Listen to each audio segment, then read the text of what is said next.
autant de petites joies renouvelées. Cela voudrait tout simplement dire qu'ici, à ces midis, nous avons pour meilleur ami le vrai bonheur. Alors, si vous avez envie de partager cela avec nous, je vous invite tout simplement à rester devant votre écran, car à 12h GMT, on est tous ouais.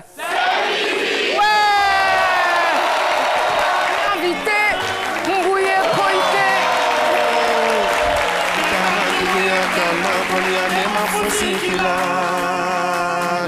Allez, Mokamani, Mokama, Mokama, bébé, Mokama, Moka.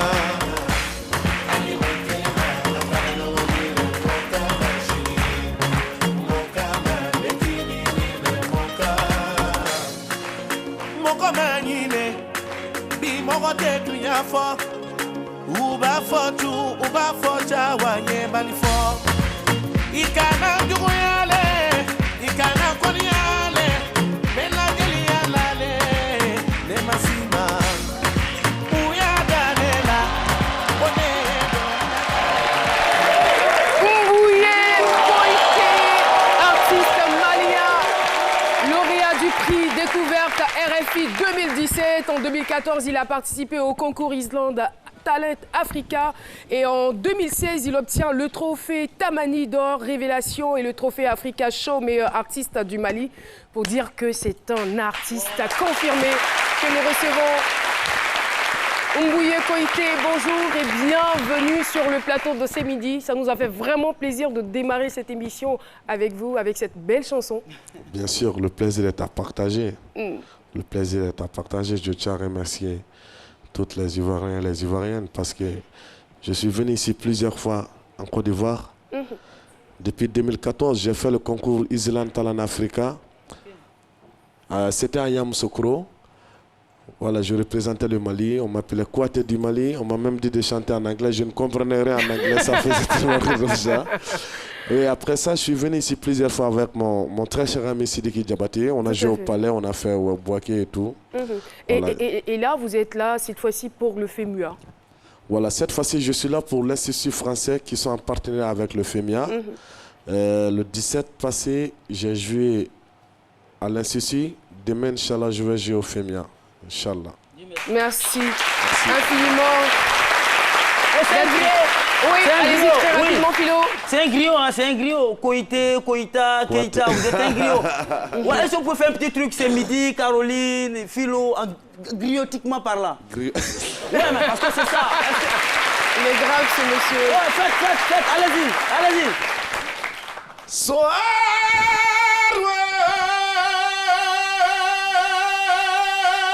oh yes. Merci, c'est génial. Non, merci beaucoup. C'est pas les temps sont dits, sinon. Les temps sont dits. On va l'applaudir très très fort. En tout cas, merci d'être passé sur notre plateau. Merci beaucoup. Et voilà, c'était donc une visite éclair et nous avons vraiment aimé. Sur ce, je vous envoie au thème du jour. Je soigne et soulage les victimes de fractures et de malformations avec du beurre de karité. Le témoignage est de monsieur Kouliba Issiaka, que je vous demande de recevoir par vos ovations. Il est praticien. Il est également responsable de l'ONG Espoir Handicap, marié et père de 8 enfants. Monsieur Kouliba Issiaka, bonjour et bienvenue sur le plateau de ces midis. Bonjour. On vous attendait, vous êtes là. Merci beaucoup. Alors tout de suite, on retrouve Dr Philo pour son analyse.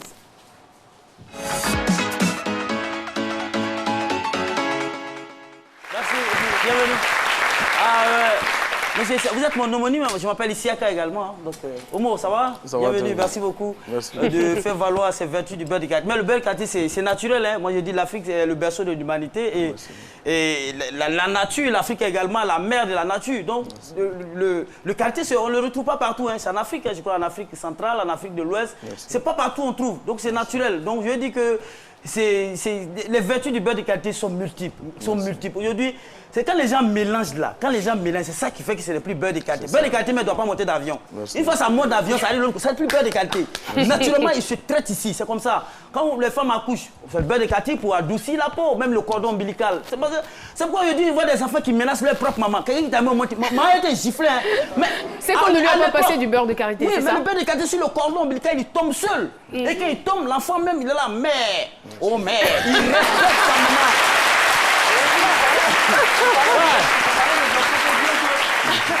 Il faut dire qu'avec le beurre de karité, on massait la tête des enfants et voilà. Tout à fait. Je comprends pourquoi vous avez une belle forme, vous avez été massé. Moi, ce qui me tue, c'est la déférence, quoi. Oh, mère.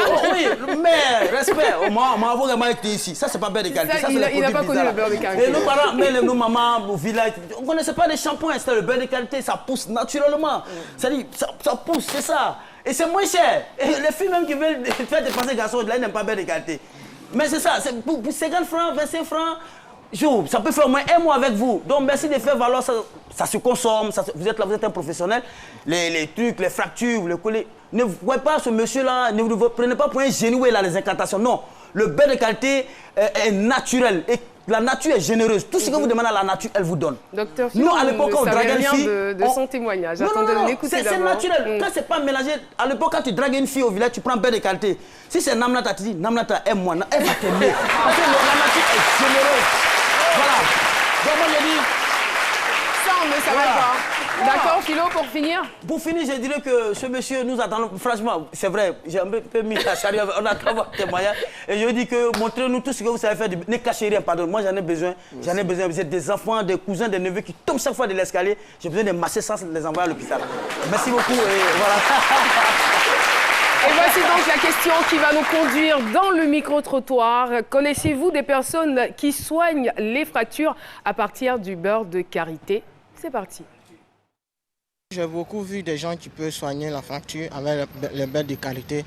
Souvent dans des villages, on voit un peu des jumeaux qui soignent des gens et souvent il y a des adultes aussi. Quelle que soit la fracture que tu as avec le beurre de karité, il suffit de bien te masser et le lendemain ou une semaine, tu vois que tu te retrouves bien. J'en connais un qui réside précisément à Djamé.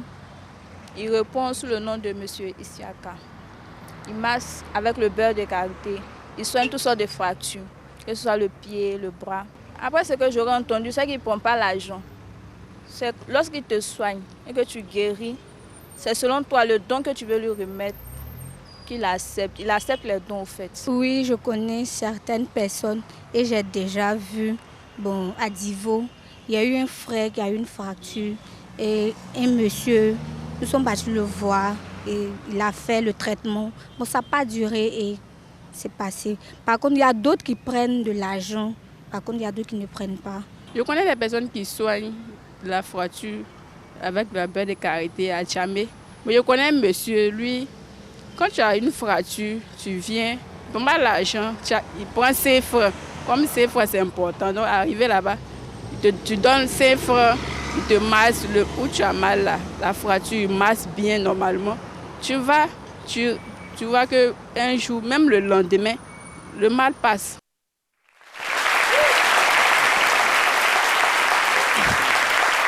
Je vous vois sourire. Alors, on vous a cité 2 fois, sans vous nommer. On parlait de vous. Il y a eu 2 filles qui ont parlé de vous. Parce que vous êtes à Djamé, c'est bien cela. Et c'est vous qui soignez donc les malades sans forcément exiger d'eux de l'argent. C'est bien cela. Alors, c'est à Djamé Broma Côté que vous avez grandi. Hein. C'est ça. Voilà. C'est à Djamé Broma Côté. C'est là-bas que je suis grandi. C'est là-bas que j'ai commencé. Et vous avez commencé à soigner les gens à partir de 15 ans. À partir de 15 ans, j'étais petit, j'ai commencé à soigner. Comment vous avez reçu ce don? C'est mon papa qui soignait. Et puis mon papa, il m'a transmis. Puis moi, j'ai commencé à soigner les gens. Et c'est comme ça que c'est venu. Mais je veux dire, ça s'est fait comment? Est-ce qu'il y a eu une formation spécifique? Le papa, il a dit, alors mon fils Kouiba, Siaka, non, je suppose qu'il a dit Chara. Non. Alors, si tu veux soigner, voici comment. C'était quoi les différentes étapes? Oui, c'est ce qu'il m'a dit.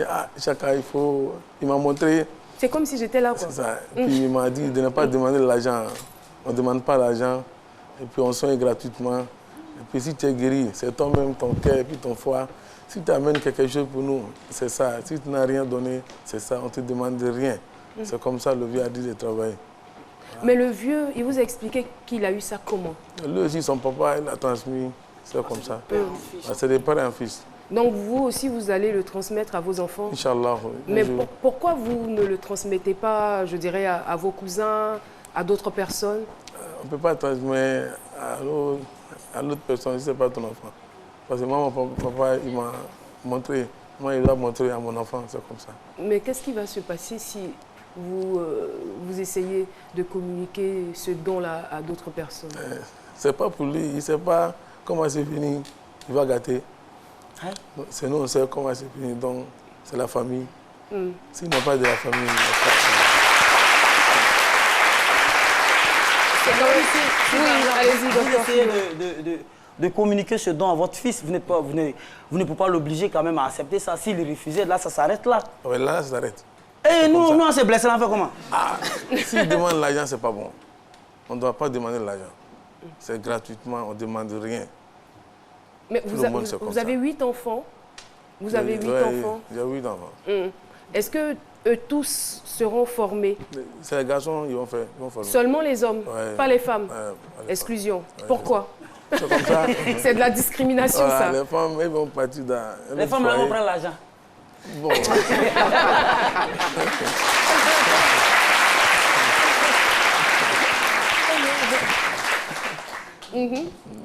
C'est comme ça, c'est les garçons qui vont faire après. Mais la formation dure combien de temps? Formation... C'est-à-dire pour montrer comment on soigne. En tout cas, ça dure combien de jours? 2 ans, 3 ans. 2 ans, 3 ans. Et pendant ces 2 ans, 3 ans, qu'est-ce qu'on vous communique? Qu'est-ce qu'on vous dit? Ils vont te dire tout ce que tu dois faire. Nous, on veut savoir, on est curieux. Bon, dites-nous un peu seulement. Ça, c'est dans la famille. C'est ça. Ne nous dites pas tout pour ne pas qu'on fasse comme vous. Dites-nous un peu. Voilà, un peu là, on va te dire, il ne faut pas demander l'argent. D'accord. Ça a été déjà cité.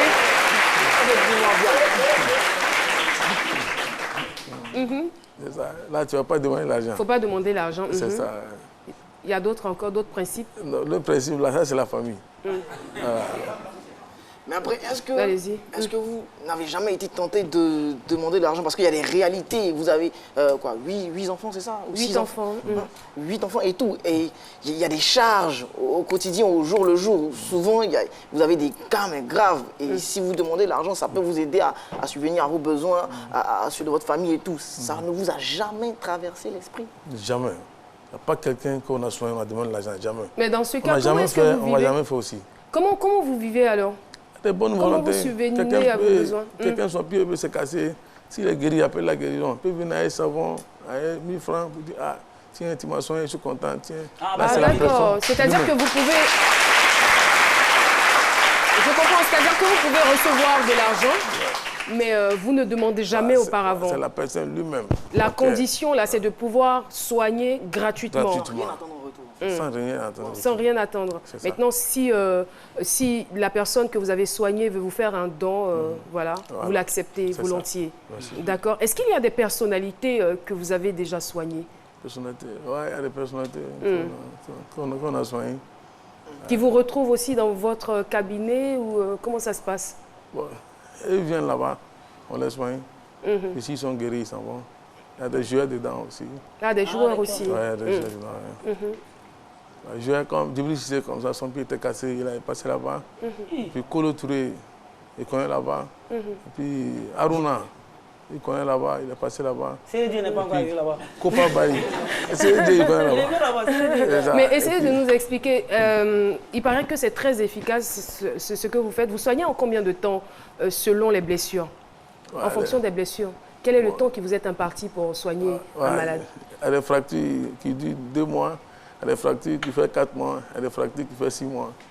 C'est comme ça. Le cas le plus grave que vous avez traité, c'était quoi? Il y a un monsieur qui avait eu cou cassé.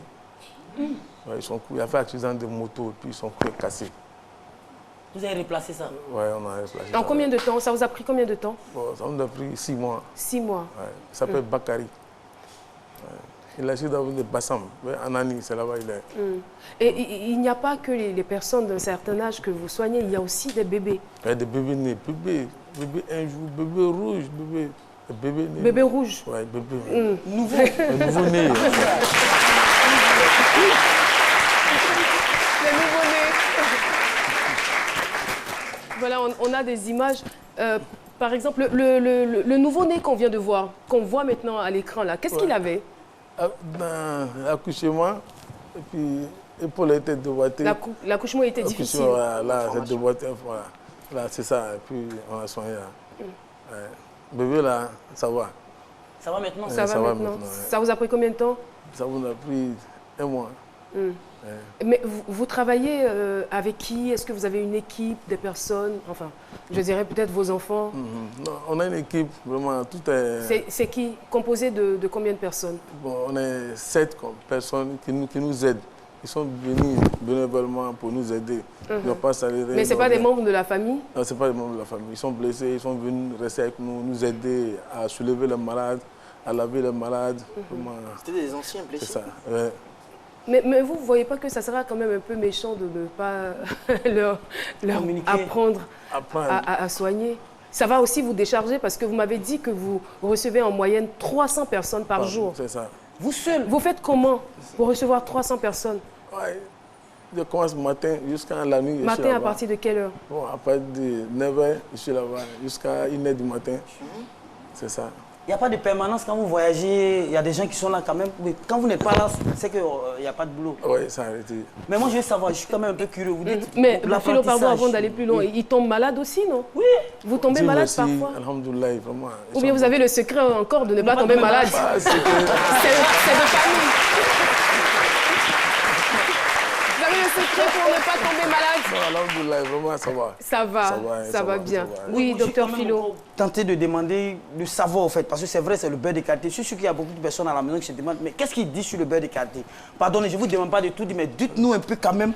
C'est quoi vous dites là-dessus? C'est quoi? C'est des écantes. C'est quoi? Qu'est-ce que vous dites là-dessus? C'est des paroles simples que vous prononcez. Si le gars a une fracture, je l'ai dit dans ma chronique, fracture. Soigne-toi, et ça soigne. Ou bien c'est des parties du Coran, ou bien de la Bible, des livres saints, je ne sais pas. Non, ça, c'est le secret de la famille. Je ne peux pas dire. Ça, c'est la famille qui a dit ça n'a qu'à rester comme ça. Ça doit rester comme ça. Mais dites-moi, pendant le massage, je ne sais pas, est-ce que vous vous sentez en transe, envoûté? Est-ce que vous entendez des voix? Est-ce que vous avez une voix qui vous dit, bon, touchez cette partie du corps là pour la remettre en place? Ça, c'est le secret de la famille. Quand on touche, quand il y a trop un bras cassé, je sais comment c'est cassé dedans. Quand il y a trop... Une vision même pas. Voilà, là on sait comment ça y est.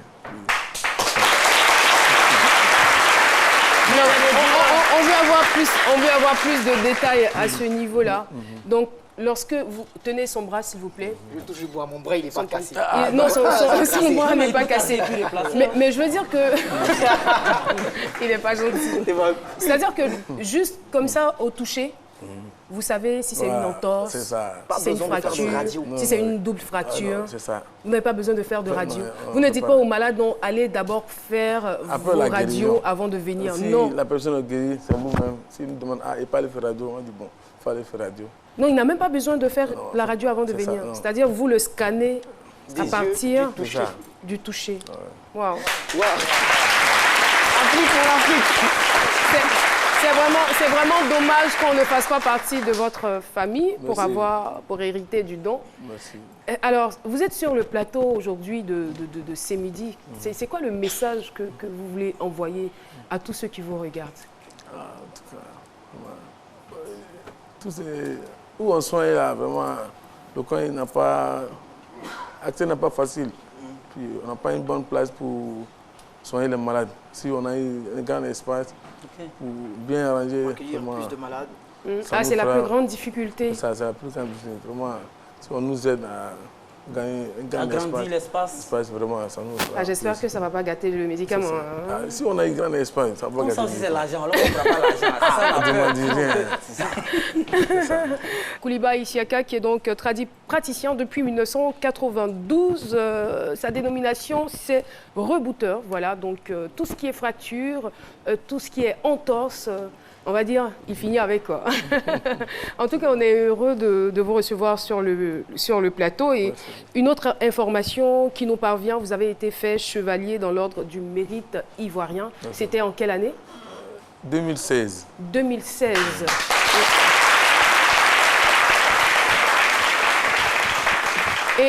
Et comment vous avez accueilli cette idée, cette distinction? J'étais au travail où on soigne les gens. Et puis, ils ont amené les gens là-bas pour dire que chacun, on va te décorer. Tout ce que tu fais pour la nation, vraiment, c'est important. On doit te décorer. C'est là, et quelle a été votre réaction? J'étais content. J'étais content. C'est que, vraiment, ce qu'il fait pour la nation, vraiment, c'est du bien.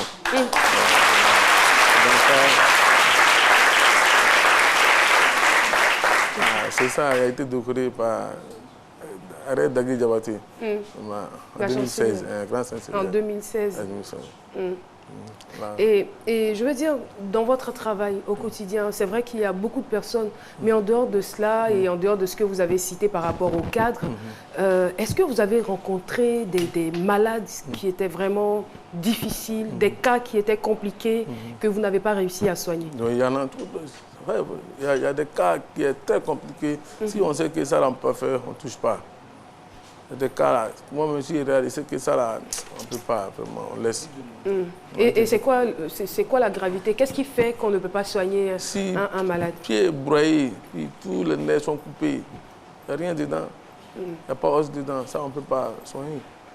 Si le cou est cassé, puis l'os est coupé, ça, on ne peut pas soigner. C'est ça.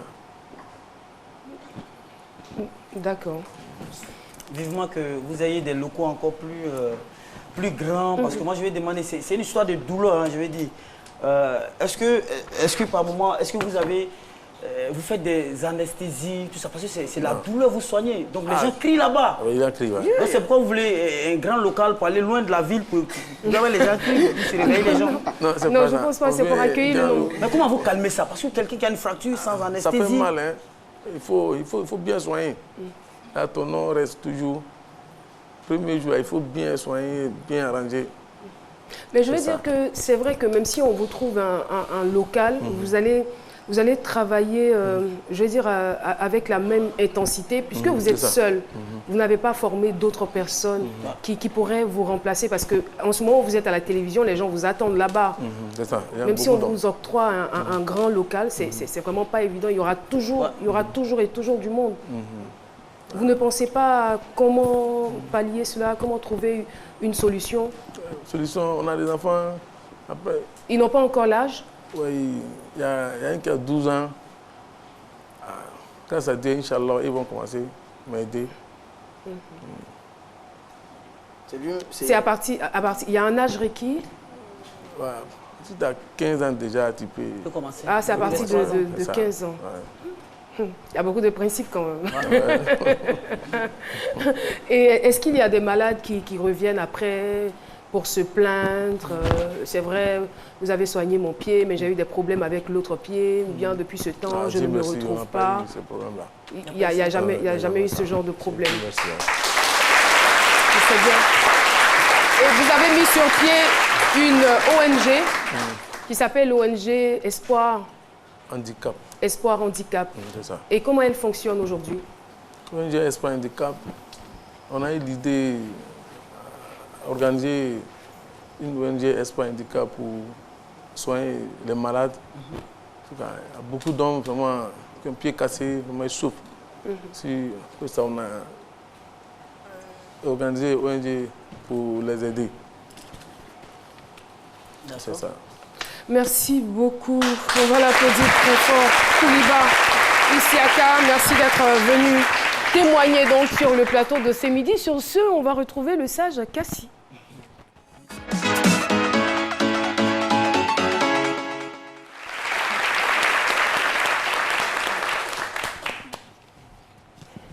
Monsieur Siaka, merci. Merci beaucoup. Merci pour le service que vous rendez à la population. Merci.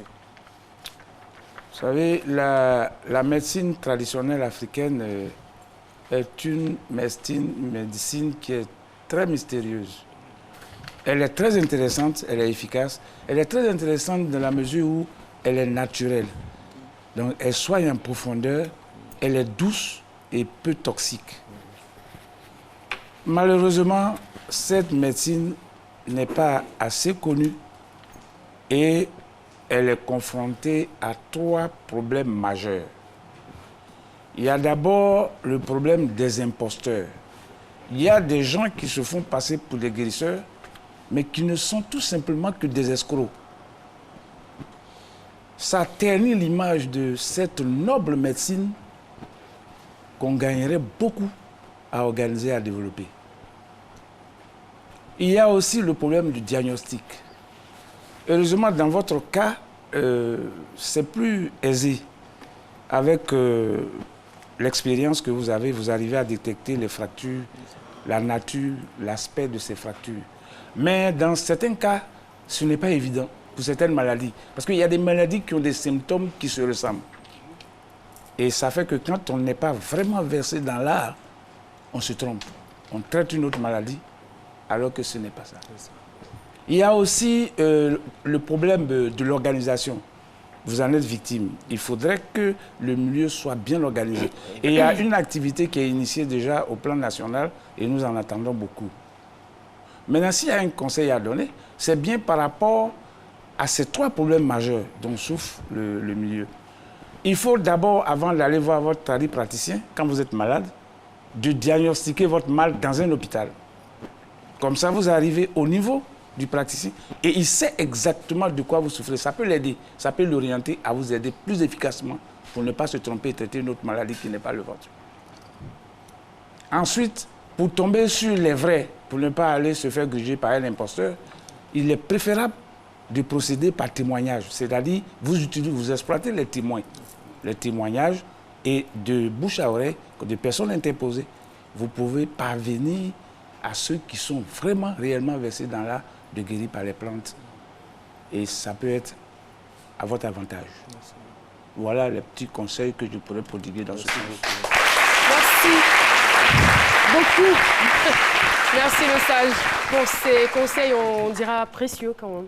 Ils sont très précieux, ces conseils. De rien, c'est mon devoir. Caribou, en tout cas, on a été Kouliba ici à Car, on a été très très heureux de vous recevoir sur ce plateau. Eh bien, nous allons changer de cap. On va changer de registre, recevoir à présent un animateur que vous aimez bien. Il est bosseur, il est travailleur, il est dynamique, il est très ouvert à tout le monde. Mohamed Kanté, animateur et responsable éditorial de production de la RTI, de RTI 2. Mohamed Kanté.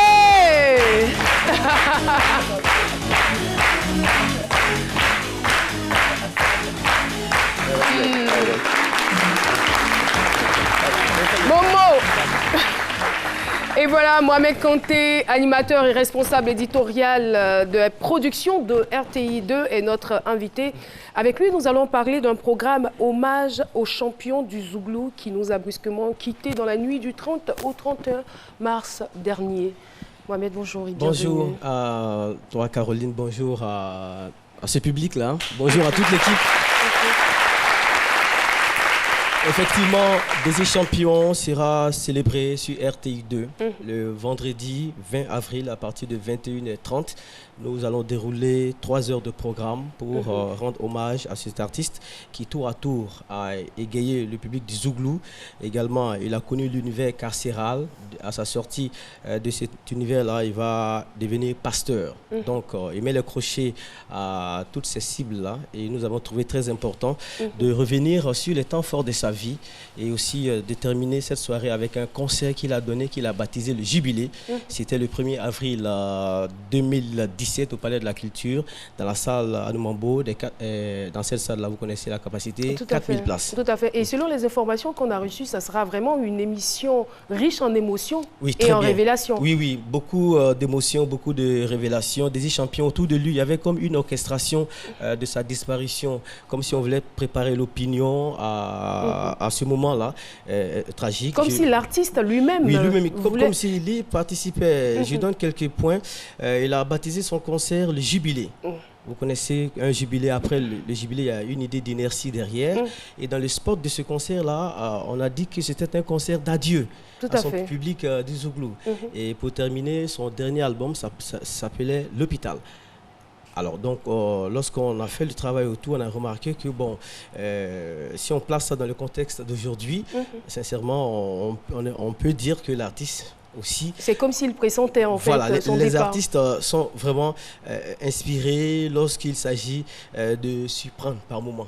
Voilà. Et autour de nous, il y a beaucoup d'exemples comme ça. Mais ça, c'est une séquence de l'émission, un temps fort de l'émission.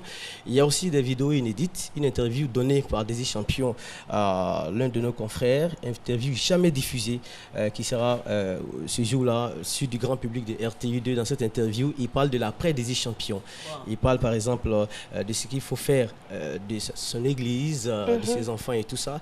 Vendredi, il y a vraiment beaucoup d'indices. Oui, beaucoup d'indices. Et vendredi, vous aurez beaucoup à savoir sur Désir Champion et vous allez prendre le temps de parcourir l'artiste, sa carrière, sa vie, parce qu'on aura tour à tour ses parents, son premier producteur qui était son oncle, on aura son tourneur de Paris, on aura celui qui a fait la journée avec lui avant qu'il décède. Il était avec lui le jour de son décès.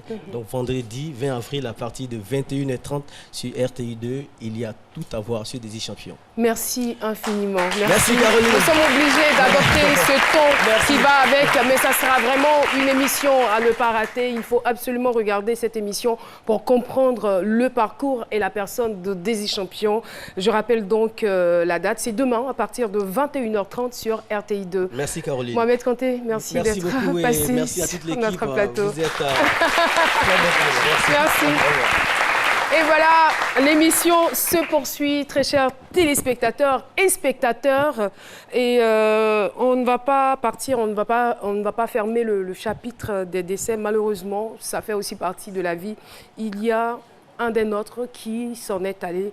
Il s'appelle Alfred Tano. Beaucoup qui sont dans le milieu le connaissent très bien. Il est réalisateur, il était réalisateur des émissions musicales World Music, Salsa, Reggae, Jazz sur la 2. Eh bien, malheureusement, il nous a quittés. Paix à son âme et condoléances à toute la famille éplorée. Sur ce, mesdames et messieurs, nous allons retrouver Aloussène Sidibé. Aloussène, je ne sais pas si vous aurez suffisamment d'énergie pour aborder donc votre chronique, mais je vais demander au public de vous ovationner très très fort parce que la tâche n'est pas aisée.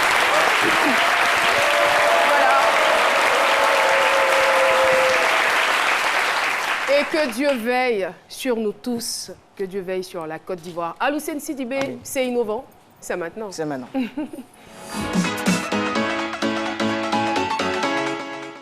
Alors à toutes les restauratrices qui nous suivent en ce moment et surtout à nos ménagères, j'ai enfin une gazinière qui répond à toutes vos attentes. Une gazinière solide comme vous les aimez, une gazinière durable comme vous les aimez et surtout avec des multi-feux. Faut dire que... Elle n'est pas trop lourde? Lourde, pas trop. Pas trop lourde. Pas trop lourde.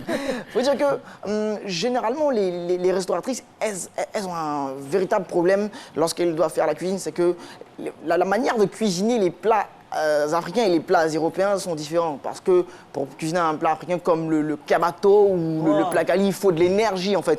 Et c'est pourquoi vous remarquez dans les cuisines, en plus de la bouteille de gaz, de la cuisinière, de la gazinière, il y a toujours des fourneaux. Parce que les fourneaux, ils sont robustes. Parce que les fourneaux, ils sont pratiques et tout.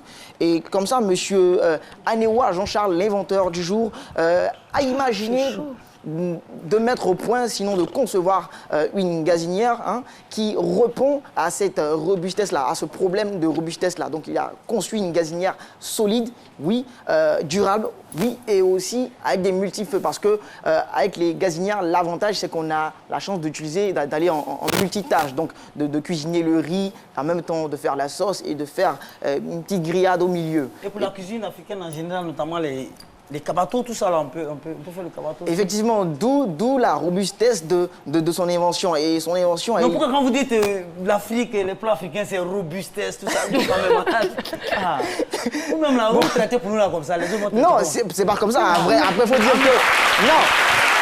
Après, faut dire que... Vous êtes d'accord avec moi que si vous devez cuisiner un plat de placali sur une cuisinière classique, vous allez gâcher cette cuisinière-là parce qu'elle ne pourra pas supporter votre poids, l'énergie que vous allez mettre pendant la cuisson. Il n'y a pas de nombre de personnes. Et il n'y a pas que la cuisinière parce que vous prenez quand même un gros risque. Ouais. Vous pouvez vous voir renverser le contenu de la marmite ou de la casserole sur vous. Et donc, il fallait penser à un système pour stabiliser la marmite, pour pouvoir cuisiner à son aise et aussi pour pouvoir faire tous les gestes qu'il faut en fait. Et le foyer d'Afrique, c'est le nom de l'invention. Il est avec nous en plateau et M. Jean-Charles aussi est avec nous en plateau. Je vais vous le montrer et vous allez comprendre pourquoi c'est vraiment innovant.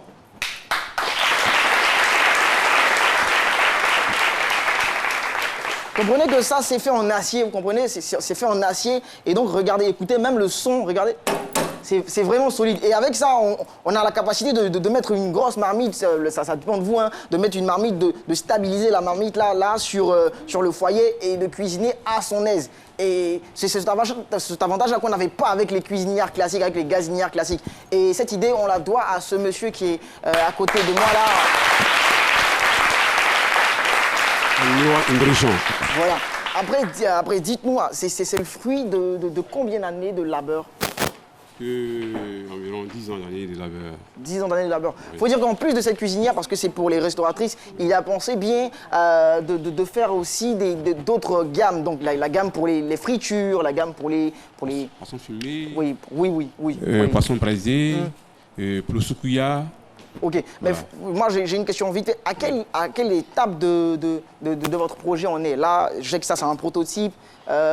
Vous êtes en quête de financement pour la vulgarisation, mais vous êtes à quelle étape? Bon, ce prototype c'est un produit artisanal. Voilà, donc il y a un financement pour réaliser un produit industriel. Il est parti sur une idée, bon, on va dire banale, une idée simple. Pouvoir cuisiner à son aise des plats de chez nous sans vraiment se brûler ou voilà. Et il a produit ceci, une cuisinière, sinon une gazinière qui pourra aussi rentrer et dans nos cuisines et aller dans les restaurants UP. C'est à vous de voir. Merci. Et je pense que c'est à saluer, c'est innovant, c'est pratique, c'est solide. Et vous aussi, vous êtes à saluer, Aloussé. Merci beaucoup. Merci infiniment pour toutes ces informations. Alors, la question qui vous donnera d'avoir la somme de 100 000 francs cette semaine est la suivante. Quel est le sport pratiqué par l'appel à témoins d'hier? Vous avez suivi certainement l'émission d'hier. Si ce n'est pas le cas, allez simplement sur notre page Facebook. Quel est le sport pratiqué par l'appel à témoins d'hier? Réponse A, la boxe thaïlandaise. Réponse B, le judo. Envoie donc A ou B au 98 133 pour tenter de gagner 100 000 francs. Voilà.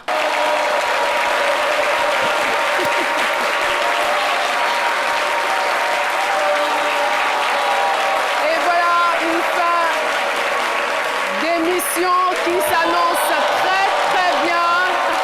Merci beaucoup, public. Eh bien, je profite en tout cas pour saluer la Fédération des pâtissiers de Côte d'Ivoire qui a pour président Serge Eric. Merci beaucoup d'être là.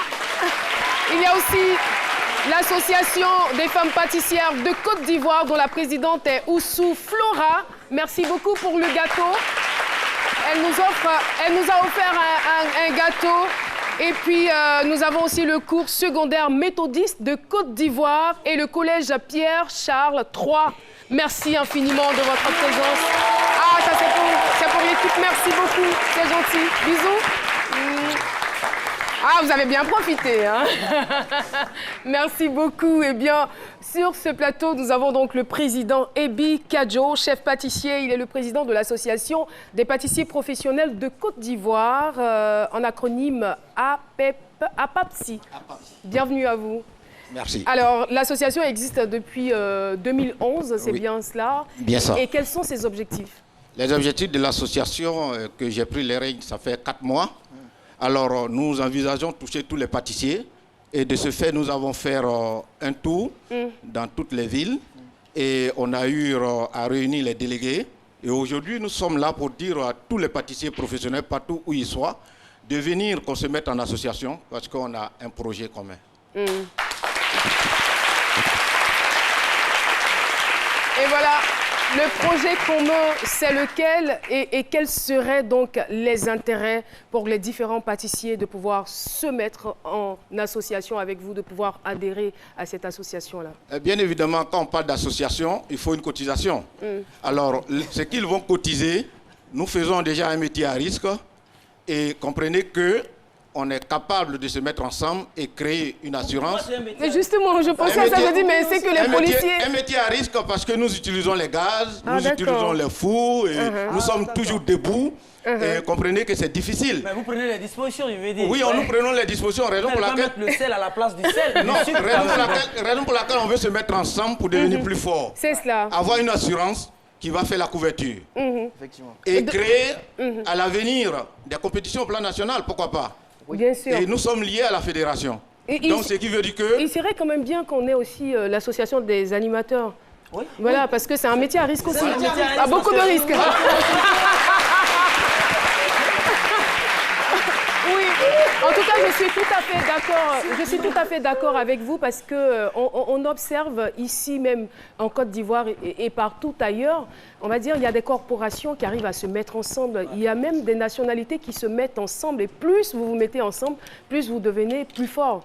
Donc, il faut que le message puisse être véhiculé. Effectivement, c'est ce message que je voudrais passer.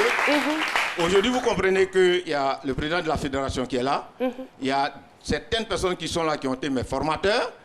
Alors, Ebi président, Ebi n'est pas le meilleur pâtissier, mais Dieu a voulu qu'il soit président. Alors, je demande à tout le monde de venir, on va se mettre ensemble. Et on verra la suite. Merci beaucoup. Merci beaucoup. Et la suite sera forcément fructueuse. Merci infiniment au public qui a répondu présent donc à cette émission. Merci à vous très chers téléspectateurs. Malheureusement, l'émission est terminée. C'est toujours comme ça. On est obligé de se dire au revoir. Mais j'ai envie de dire, la semaine n'est pas encore terminée. Nous avons de très très belles surprises pour vous. Vous savez qu'Abidjan abrite en ce moment un grand événement. Donc il y a du beau monde dans ce pays. Je n'en dis pas plus. Je vous donne rendez-vous demain à partir de 12h. Au revoir.